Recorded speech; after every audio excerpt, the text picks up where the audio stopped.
This video is a continuation of the thoughts that I've been having regarding veganism.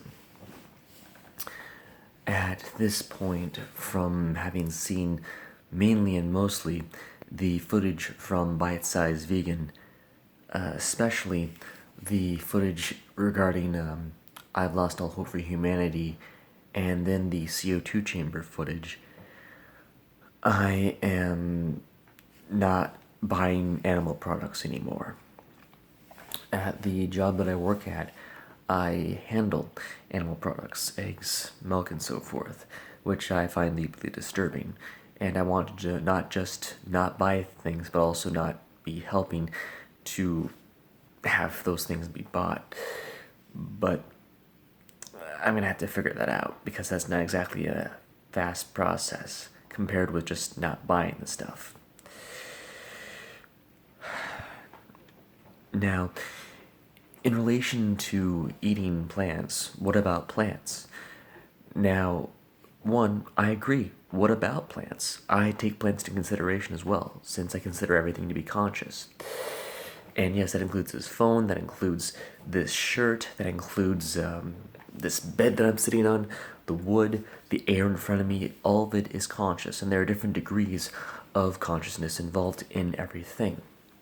I don't know what those delineators are, and I need to learn about that. So my answer is, I don't know all the specifics, and I need to learn more. The thing to do with plants and animals is, one, understanding how the consent process of being eaten works and goes. Baxter has talked about this in relation to, Cleve Baxter has talked about this in relation to plants, finding out, because he's talked about it in his book, or David Wilcock has talked about that process in his book, The Source Field Investigations, which admittedly has a lot of other stuff too, but this is specifically in relation to plants consenting to be eaten. I think this would also apply to animals too. However, one, animals that we would be eating eat plants. And so you are including already the plants with the animals in regards to talking about plant eating. And these animals are not eating plants, supposing that they're eating plants, of course, in a natural context, usually, because we're talking about the standard corporate procedures. And if you're talking about this in relation to anarchy and anarcho-capitalism, we don't have that right now. We have slavery right now. We have corporatism right now. The standard practice right now is not compassionate.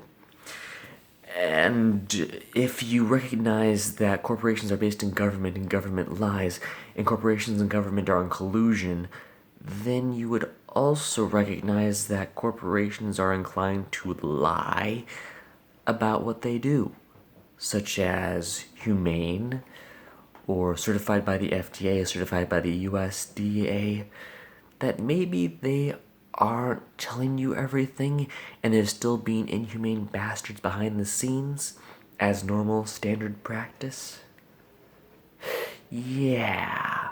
So you might have an argument if we had a society that didn't believe in slavery, but we don't have that. Most people defend taxation. Most people defend slavery. Most people defend democracy. Most people don't defend anarcho-capitalism. They don't defend freedom. So, yeah, sure, you could have an argument if we had that type of society, but we don't. So no, that stuff doesn't apply. Buying animal products right now is buying animal suffering. You are encouraging it through providing the demand for it. Eating meat, buying animal products right now increases animal suffering, and by that line increases plant suffering, because you can bet that there is no consideration given to the plants either. So regardless, you got both at the same time with the way that things currently are.